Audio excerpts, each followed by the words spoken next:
Check it out.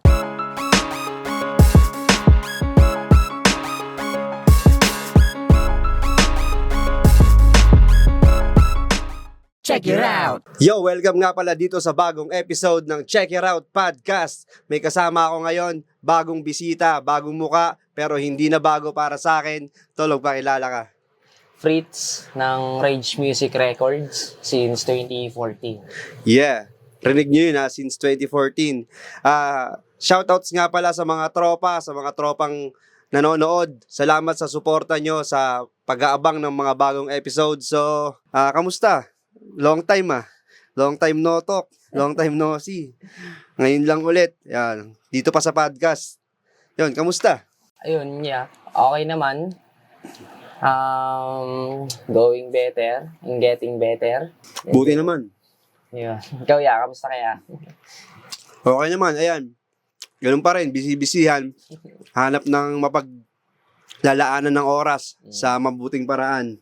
Tsaka yun, balanse lang. May konting libang, may konting bakasyon, pero araw-araw pa rin kumikilos. Balita sa'yo, ano bang yung mga past activities mo netong mga nakaraang buwan? Or last year hanggang pagpasok ng 2026? Last year kasi, ayun, busy sa work. Work from home kasi. Tapos, kapag madami ring events sa na nangyari last year. So, nawalan din talaga ng time sa pagsusulat, sa mga ibang bagay kasi yun, nabisi rin talaga. Dumadaan naman talaga dyan. Pero ayun, hinto lang muna saglit. Ang sarap pa rin talaga ng buko pie ng Colets, no? Sobra. Kahit isang Colets kayo bumili, ang sarap pa rin talaga ng buko pie. Shoutout nga pala sa Colets. Yeah. Kalahati na nga, oh. Yun, pero may bala ka ba? May bala ka bang magtuloy ulit sa music o may mga bago ka bang gustong gawin? Ngayon, may mga nasulat na ako noon pa. Kumbaga, hinahanapan ko na lang siguro ng tiyempo. Tsaka bumabuelo din ako kasi ang tagal ko din nawala. Ang tagal din ng huli kong release. 2023 pa ata o 2022. Ano na ata niyan yung medyo maluwag na sa pandemic yan Tapos tapos kasi ng COVID, nakadalawang release ako ng kanta.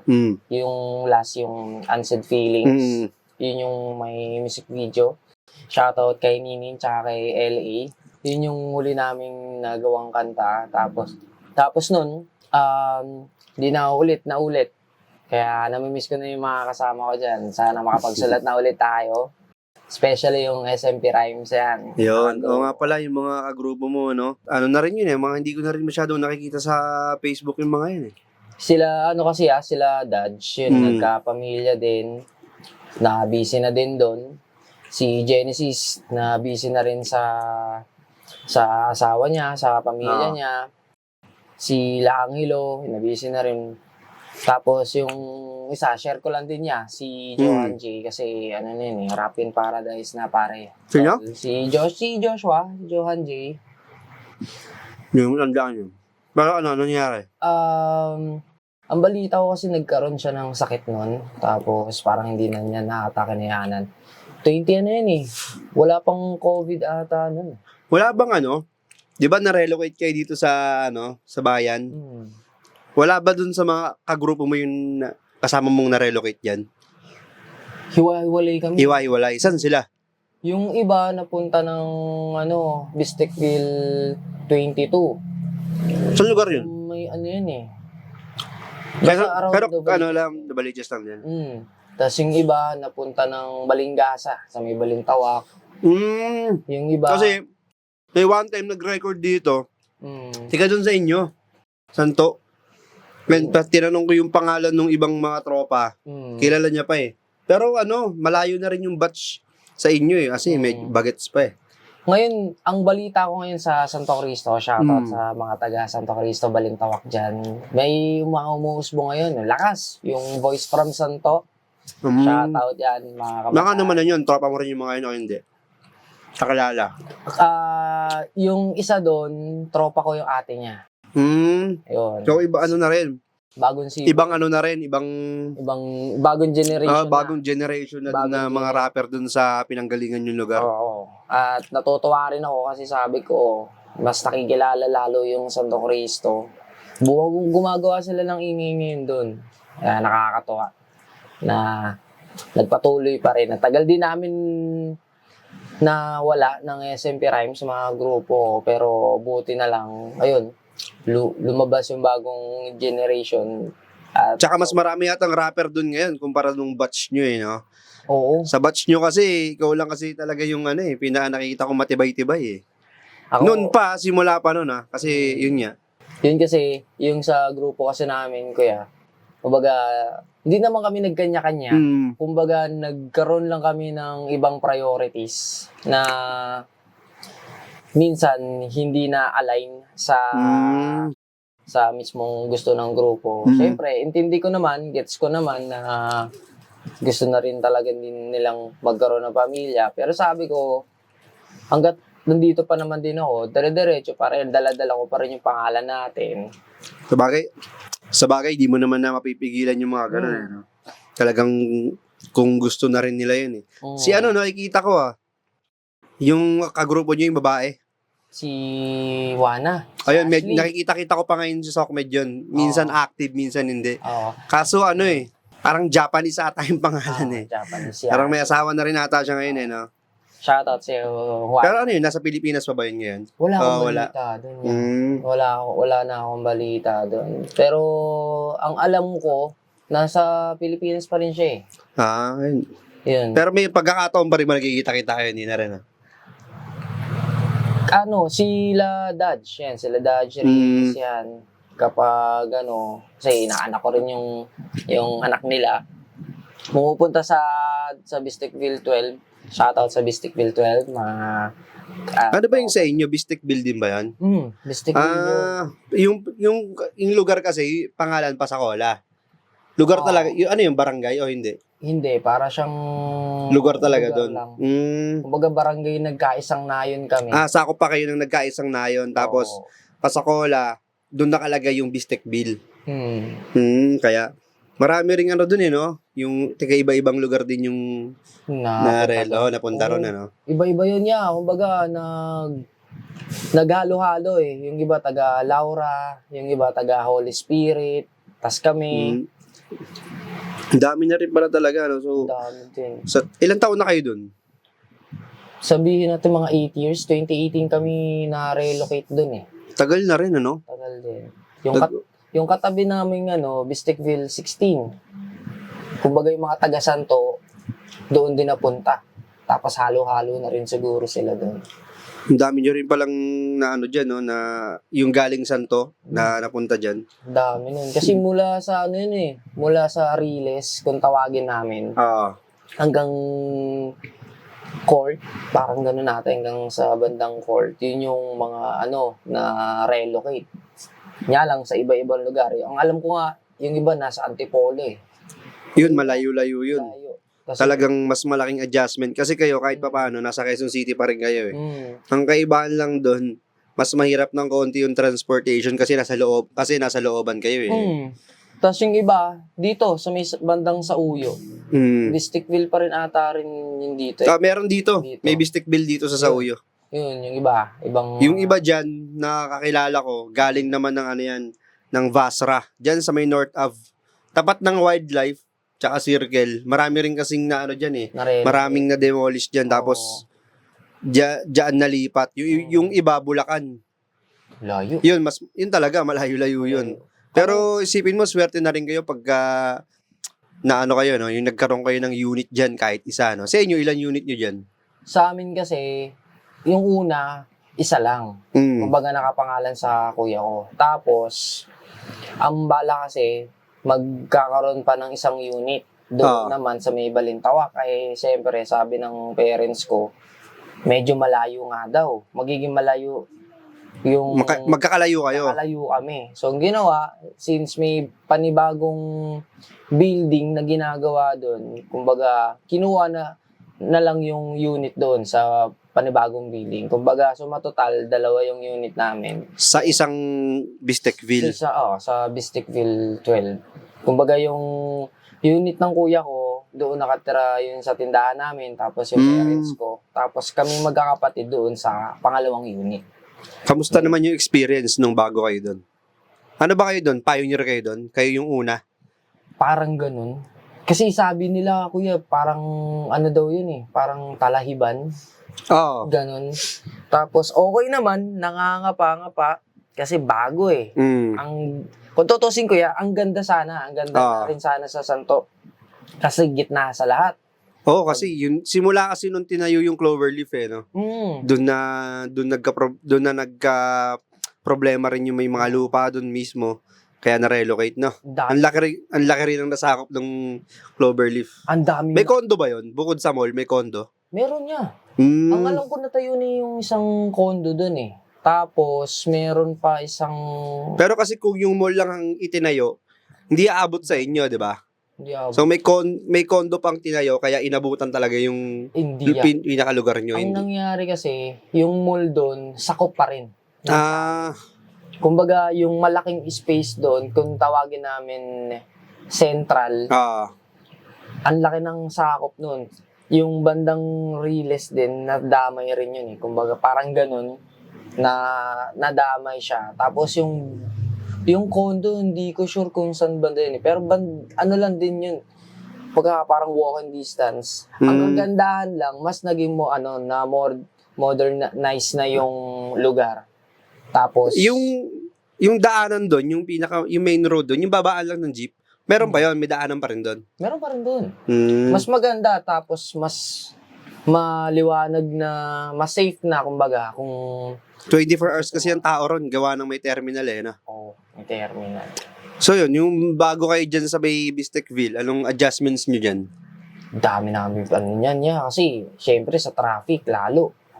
Grabe yung adjustment namin. Novaliches Alam mo naman dito sa amin. Oo. Novaliches to Novaliches, yata 1 oras Sobra. Yung AirPod ko nun hindi pa siya nagre-retire. Binabike niya lang yun mula Santo Cristo hanggang Banal. Ngayon, yung lumipat, ayun na, sobrang layo. Pero binabike niya pa rin. Tapos yung utol ko naman, yung bunso, sa may QOB pa nagtatrabaho. Tapos yun, yung lumipat na kami talagang... Dito naman kasi wala kang problema sa sasakyan. Wala naman. Nandito, kung Quezon Ave ka sa bayan mismo, may terminal kasi ng doon pa City Hall. City Hall. Tapos may bus pa, may mga bus pa, may UB Express, may mga ang problema lang talaga traffic. Traffic sobra. Kawawa ka talaga. Kaya doon ka mabubugbog sa biyahe. Pero yung sa sasakyan wala kang problema. Dito kumbaga, mamimili ka na nga lang ng sasakyan mo Oo. Kaso nga lang, mag-a-adjust ka. Kung gusto mo talagang hindi ka malate, mag-a-adjust ka na lang. Yun na lang. Kakainin na yung yung parte ng buhay mo, kakainin na ng biyahe. Imbis na 1 oras lang yung biyahe mo, hindi Kailangan mo maglaan dito ng 1.5 hanggang 2 oras pag yung biyahe mo papuntang south Talagang pagpalabas ng C5 yan. Kaya yung mga tao dito sa Novaliches, mga mga palaban Palaban. Kumbaga, hindi ka pa talagang palaban kasi hindi ka pa nakakarating sa pupuntahan mo, pagod ka na Pagod na. Pero pagdating mo sa trabaho, parang walang nangyari. Tapos uuwi ka, ganun na naman. Ang haba ng oras na kinakain bago ka makauwi. So wala ka ng kung masyado kang focus sa trabaho, mawawalan ka na ng buhay Kumbaga, ang bawi mo ng pahinga sa biyahe na Kumbaga, yun pa kung hindi tayuan tsaka kung hindi siksikan. Dito malala din. Sobra Na-experience ko ngayon niya yung pagkalipat din namin dyan. Parang after a year ata, 2019, nakahanap ako ng trabaho. Yun nga lang sa Boni. Layo. Sobra. Sipin mo parang ang biyahe. Ano ka nun? MRT ka sa North. MRT sa North. Ganun. Tapos... Pero kasi bago ka makapunta sa inyo, magka-tricycle ka pa, di ba? Tricycle. Palabas ng bayan. Tapos papasok. Tapos, ang ruta ko noon yun is MRT, Trinoma. Tapos, yun. Pagdating ng MRT, baba ako ng Boni. Boni Station na mismo. Minsan, kapag nakaka-tsempo, kasi dati wala pang point to point Wala pa. na biyahe. Kaya yung mga bus doon, dire-diretso na. Kaya yung ginagawa ko kapag pauwi, ang out ko nun mga 7 ata or 8 Oo. p.m. Papalipas ka muna ng konting oras. O kaya, pag na-tsempohan niya, sakay na kaagad ako ng bus. Tapos doon na lang ako magpapahinga sa mismong bus. Pasabihin natin 2 to 3 hours. Pero kasi pauwi. sa ganyan dati ginagawa ko, muna ako lakad-lakad muna ako sa SM o kaya Trinoma Tapos doon na lang, may terminal naman doon na lang ako sasakay. Pero pinapahupa ako ng konti yung pila. Kasi yung 6 to 7:30, yan yung sabay-sabay yan, estudyante, empleyado. Rush hour. Rush hour talaga, kung rush hour talaga yung malala. So, yun nga, kung medyo papalipas ka muna ng oras, kung pwede ka maglibang, palamig ka muna sa mall, paghupa ng pila, yun, tsaka na lang ako pumipila. Tsaka na lang ako sasakay. Pero nung nagkamotor na, ang hassle na lang talaga dyan, yung pagod yung pagod sa biyahe. Pero, yun nga, medyo nakatipid-tipid sa oras ng biyahe.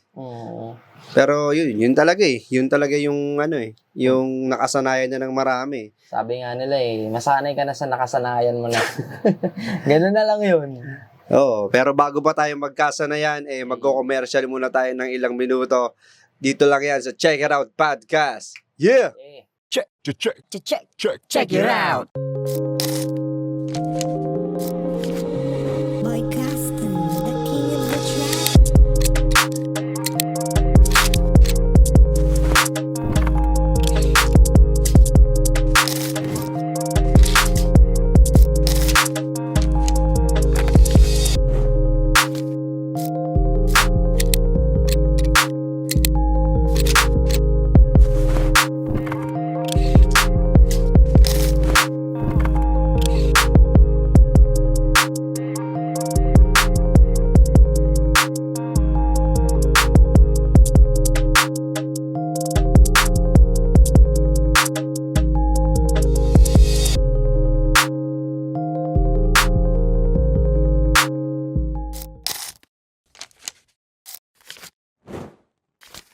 Check it out. Yo, nagbabalik nga pala Check It Out Podcast. Siyempre, nandito pa rin Melo, kasama ko si Fritz. May gusto lang akong i-promote sa inyo. Merch ng studio sa mga gusto mag-avail. Yan, may mga netcaps kaming available. Yan, kita nyo yan, may black. Tapos may white and gray na combination. Tapos, katulad ng suot niya, yan, camouflage, tsaka white. Sa mga gustong mag-avail, 220 pesos lang. May free stickers na rin to. Yeah, malaking tulong na rin to para pang gasolina namin, pang tustos doon sa mga susunod na episodes ng Check It Out Podcast, at syempre pang music na rin namin. Yeah, so yun, mabalik tayo. Ano bang yung mga good and bad experiences mo sa sa paggawa ng kanta? Sa akin siguro yung sa good experience, kumbaga nai-express ko yung emotions, frustrations, yan, mga feelings. Kumbaga doon ko nadadaan yung lahat ng gusto kong sabihin. Yun yung naging comfort zone ko. Tapos, yun na din yung naging way ko para mabigyan ng buhay ba yung mga imaginations ko minsan, kung ano yung naiisip kong concept, doon ko siya na idadaan. Sa bad experience naman, siguro yung impact lang din na naiiwan. Kumbaga parang siguro sa mga events, mga ganyan, sa mga bad experience ko minsan sa mga events na pupuntahan ko. Yan, lalo na kapag tinatry kong mag-isang pumunta doon. Kumbaga minsan naliligaw. Kaya minsan, ayun, nagpapasama talaga ako sa iyo, para kahit papaano, alam ko kung saan yung lugar. Ganyan. Yun, naman? Okay naman experience? Okay naman. Kumbaga, mas lamang yung good experience sa akin. Kasi, syempre, ibang bagay sa akin to . share ko lang din yan na dati rin bago ako mag-rap, talagang alam yan ng mga tropa ko sa Santo Cristo na dancer ako. Yun, no? Dancer ako dati. Ano ko pala talaga? Malupit ka. Di naman. Siguro ano lang, sabihin na natin nasa yung pagiging hip-hop, ang genre namin, modern dance na yun. Hip-hop, ganyan. Oo. Oh. Natatandaan ko na. Oh. May picture pa kayo nun dati. Yun. Nakaano pa kayo, parang chaleco pa. Mm. Ano yun? High school days? College na? College na yun Parang second year ata yun. Second year college. Ay, hindi. Nagsimula. Yung college mo, dyan ka lang talaga, hindi ka nag-transfer, ano? Sa may Dito lang. Sa may QCPU. Ano na ba yun ngayon? Parang hindi na yata QCPU yan, no? QCU. Tinanggal na yung Polytechnic kasi inaprubahan na ni Herbert. Tapos, Pero yung dun sa may tawag niya ito? SM North. Sa may San Francisco. Di ba, branch lang yan? Branch. QCU din yun. Napalitan na pala talaga yung pangalan. Ang main dito sa may San Bartolome. Tapos yung dalawang branch, yun, sa San Francisco, sa SM North banda, tapos sa may Batasan. Meron na rin pala sa Bata. Hindi ko alam yung sa Batasan, hindi ko pa nakikita yun. Isang building lang din dun sa may Batasan. Ano yun? Paano yung dun? Okay ba yung transition from sumasayaw ka to rap? Ang kwento kasi niyan, kumbaga, yung pagsusulat ng kanta tsaka sa pagra-rap, mas nauna sa akin yun sa pagsusulat talaga ng mga acoustic song. Ganyan. Baga, na-discover ko siya high school. High school ko siya, mga parang first year high school ako noon. Tapos, parang, yung kuya ko kasi,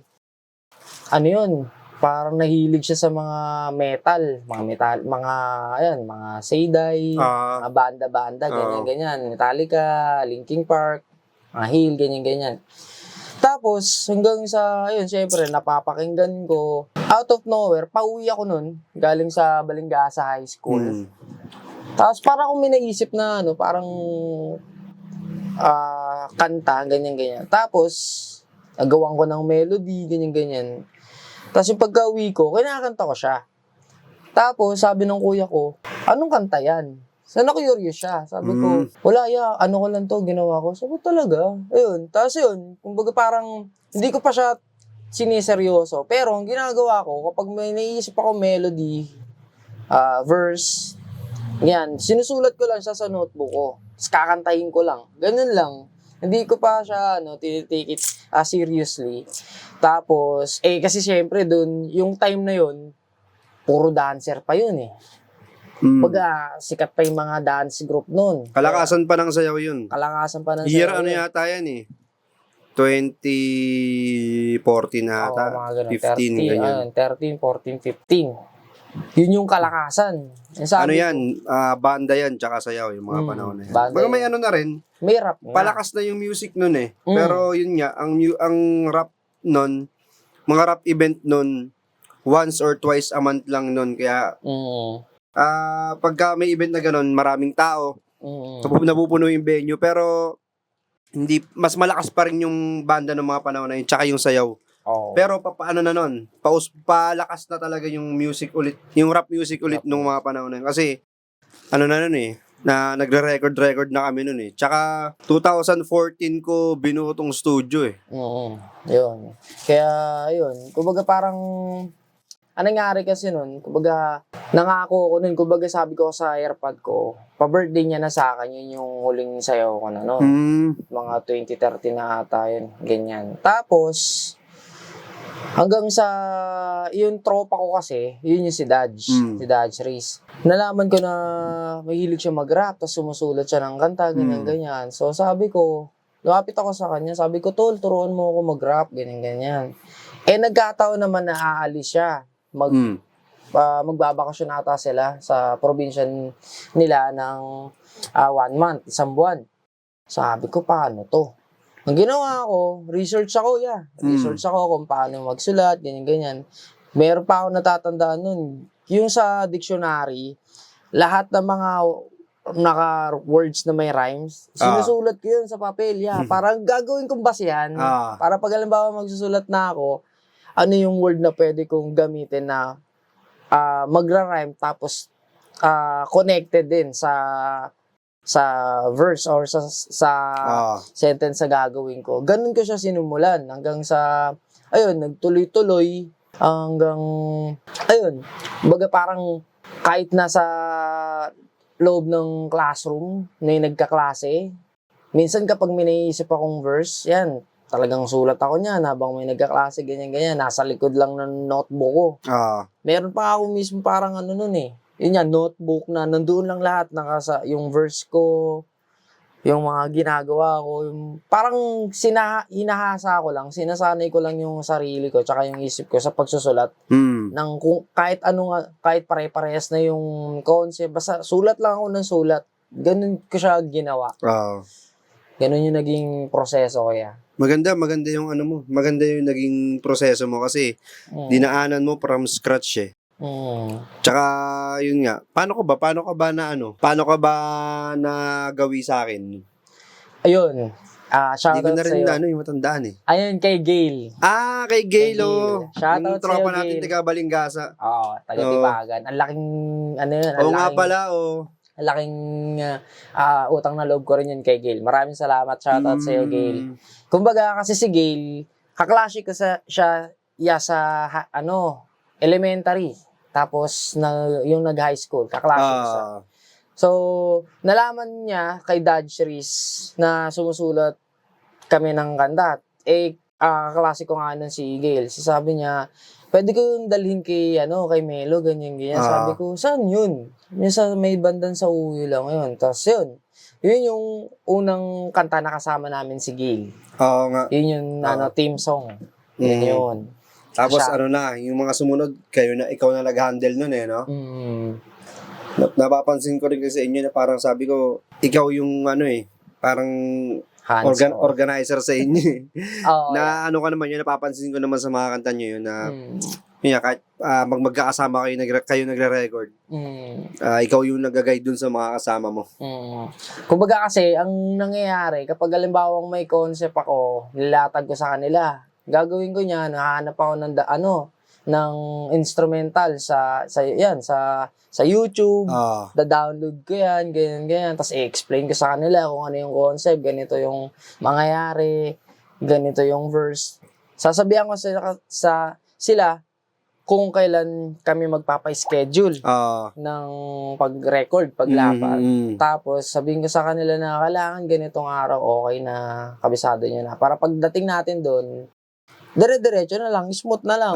Tama. Ganun yung naging concept namin. At yun, salamat din ako sa mga kagrupo ko na nakikinig din. Tama lang yun kasi kung wala rin ganun, wala rin mag-guide sa kanila eh. Tsaka hindi maaayos yung mga kanta. Sabi ko nga rin sa iyo di ba dati? Sabi ko, open kami sa feedback kung kailangan namin ng adjustment. Tsaka pa nun eh. Bagito pa talaga kayo nun eh. Pa kami nung mga panahon na yun eh.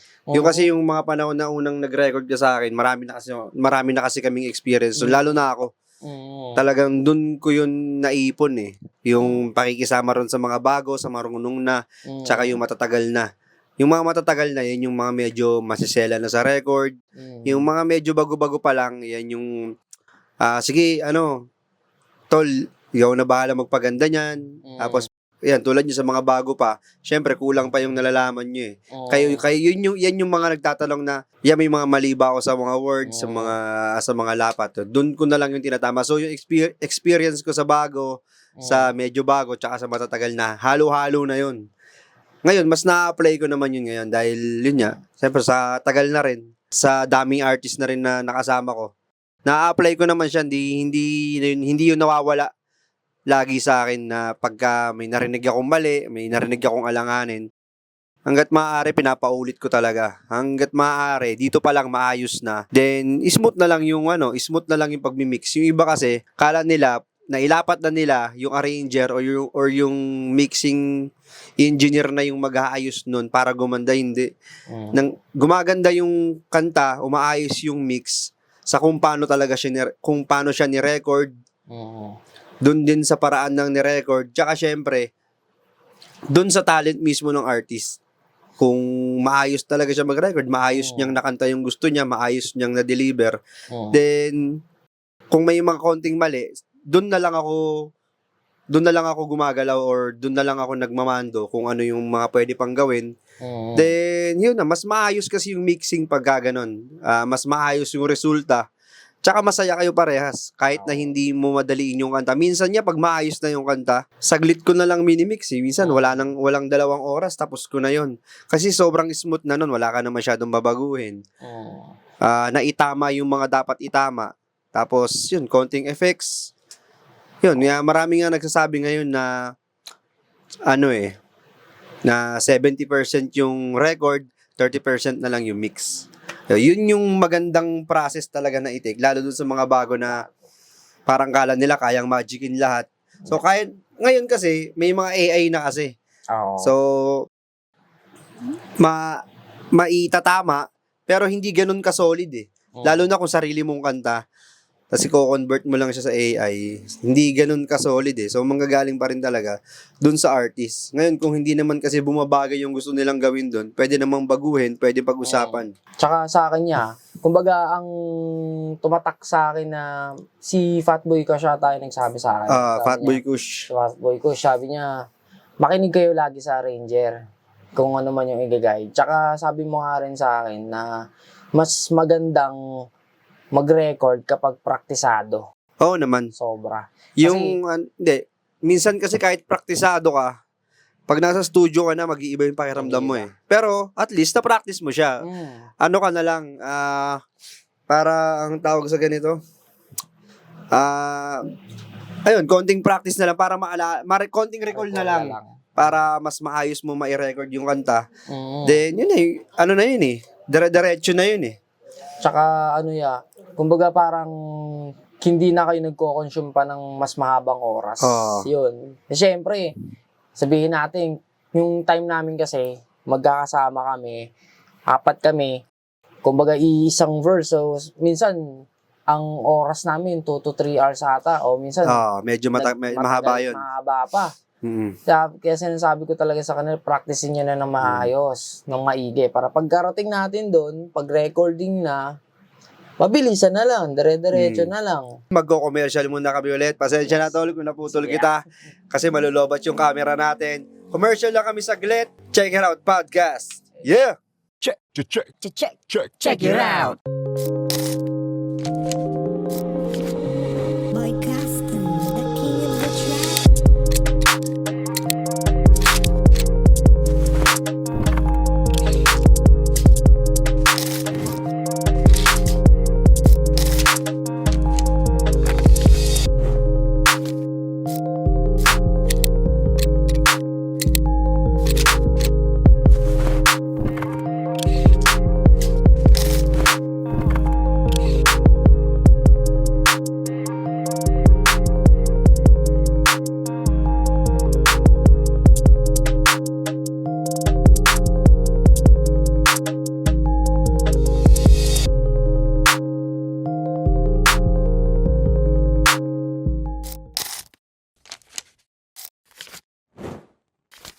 Check it out.